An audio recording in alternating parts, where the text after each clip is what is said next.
Olá, eu me chamo Matheus Freitas e hoje a gente vai tratar sobre a anatomia de um desastre digital, lições de segurança, riscos e responsabilidade do vazamento do GTA 6, uma análise de um caso da Rockstar Games de setembro de 2022. Com isso a gente tem que tratar agora sobre o paciente, que é esse gigante da indústria, a Rockstar, que é uma das desenvolvedoras de jogos mais bem-sucedidas do mundo. Conhecida por sua cultura de sigilo absoluto, a franquia Grand Theft Auto, que pertence à Rockstar, é um ícone da cultura digital, um colosso comercial. O GTA 6, na época, e ainda hoje, é um dos projetos de entretenimento mais aguardados da história. O GTA V, o antecessor do GTA 6, lançado em 2013, gerou de receita 11,4 bilhões para a Rockstar. Então a gente percebe que não é um simples projeto, é algo muito valioso para a empresa. Mas como aconteceu essa invasão? O vazamento aconteceu em menos de 36 horas. Um usuário chamado TiaPutuber Hacker publica arquivos no GTA Forums, um dos maiores fóruns falando sobre GTA. Os dados expostos eram mais de 90 vídeos sobre desenvolvimento, assets e até parte do código-fonte. Eram basicamente 3 gigabytes de dados confidenciais. Em 18 de setembro de 2022, a Rockstar Games confia oficialmente a invasão da rede, via Twitter. Um terceiro não autorizado acessou e baixou ilegalmente informações confidenciais de nossos sistemas. Isso vai abaixo na rede social e após o incidente, o hacker ameaça vazar o código-fonte do jogo e tenta negociar um acordo com a Rockstar Games com a Take-Two Interactive. Tá, mas como ele invadiu a rede? Ele basicamente usou engenharia social. Ele descobriu as credenciais de algum funcionário e enviou repetir as solicitações de aprovação de login de 2 fatores, e assim, o funcionário sobrecarregado eventualmente aceitou uma dessas solicitações. Com o acesso inicial, o invasor obteve permissões elevadas dentro da rede, acessando canais internos Slack de outros sistemas, baixando 3 GB de arquivos de dados, incluindo clipes de gameplays, o código-fonte preliminar. Porém, os dados de clientes e contas de usuários não foram comprometidos, segundo a Rockstar. Agora, analisando tudo, a gente tem que tratar um diagnóstico das falhas fundamentais. Primeiro, a falha humana, o elo mais fraco, o mais suscetível, a engenharia social.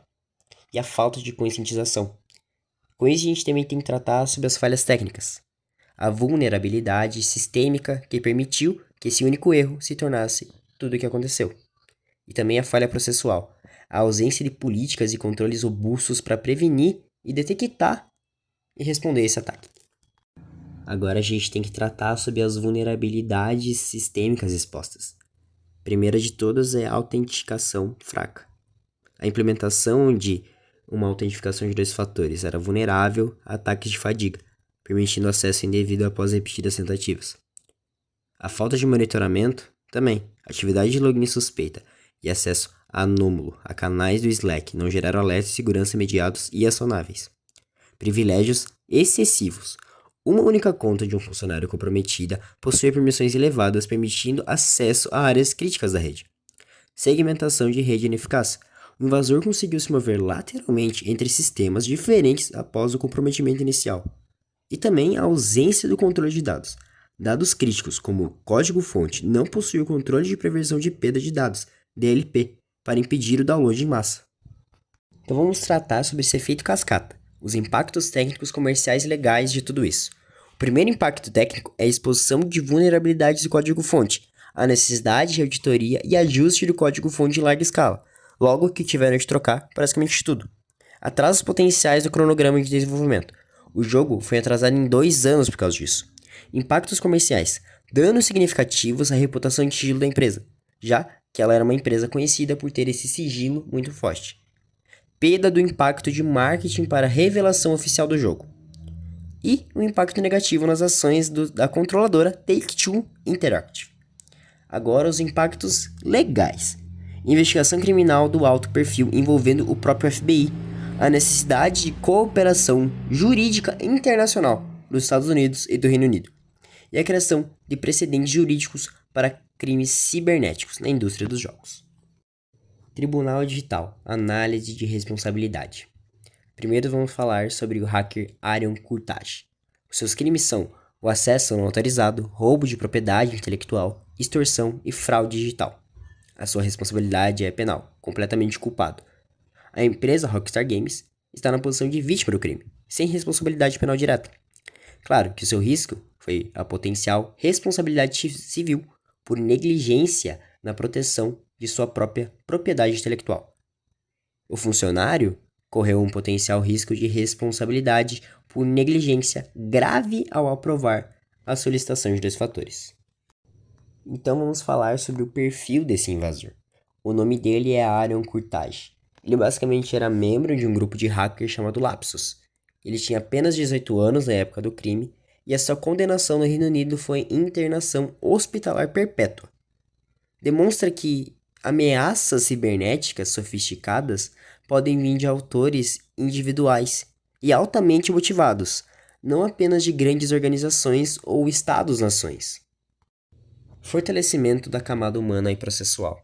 A gente teria que começar treinando e conscientizando esses funcionários. Simulações de phishing, engenharia social e treinamentos obrigatórios sobre políticas de segurança. Uma gestão rigorosa de terceiros, com auditoria de segurança e limitando o acesso de terceiros estritamente ao necessário. Políticas de segurança claras e aplicadas. Políticas de senha robustas e uso de gerenciadores. Políticas de acesso mínimo e políticas de confidencialidade. E plano de resposta a incidentes. Um plano documentado, testado e de fácil acesso para todos os stakeholders. Então, um blueprint para resiliência técnica. Aqui a gente tem uma imagem, um ciclo com os dados críticos e tudo que a gente precisa. Primeiro seria a autentificação e acesso robusto. Adotar um padrão Zero Trust, implementar uma autentificação de 2 fatores mais resistente, monitoramento e detecção proativa. Implementar solicitações de CIEM e UBA para detectar anomalias. Proteção de segmentos de dados. Implementar microsegmentação na rede. E resiliência e recuperação. Manter markups imutáveis e geograficamente separados. Aqui um guia de implementação com controles técnicos essenciais. Aqui a gente trata sobre autenticação multifator, CIEM, UBA. O CIEM a gente usaria para correlacionar eventos e o UBA para um comportamento anômalo, com alertas de atividades suspeitas. Um DMZ para serviços externos, uma criptografia em repouso e em trânsito para monitorar exfiltração e o gerenciamento de senhas corporativas e um backup imutável. Um diagnóstico final. O vazamento do GTA 6 não foi uma anomalia. Este incidente é um paradigma das ameaças modernas, onde as fronteiras entre falhas humanas, técnicas e processuais são inexistentes. A segurança é robusta, mas não é apenas a função do TI, mas um pilar fundamental da cultura organizacional. A engenharia social continua sendo um vetor de ataque mais eficaz, explorando a confiança para contornar defesas tecnológicas complexas. A velocidade e a veracidade da resposta legal demonstram a gravidade crescente com que os crimes cibernéticos são tratados globalmente. Então, para encerrar o nosso vídeo, a gente tem que falar que a imunidade digital não é um estado, é um processo. A gente tem que se antecipar, resistir, recuperar e adaptar-se. A proteção contra diversas ameaças futuras não reside em uma única ferramenta, mas na capacidade de uma organização de antecipar, resistir, recuperar e adaptar-se continuamente. O caso da Rockstar Games serve como um lembrete contundente. No ecossistema digital, nenhuma fortaleza é impenetrável.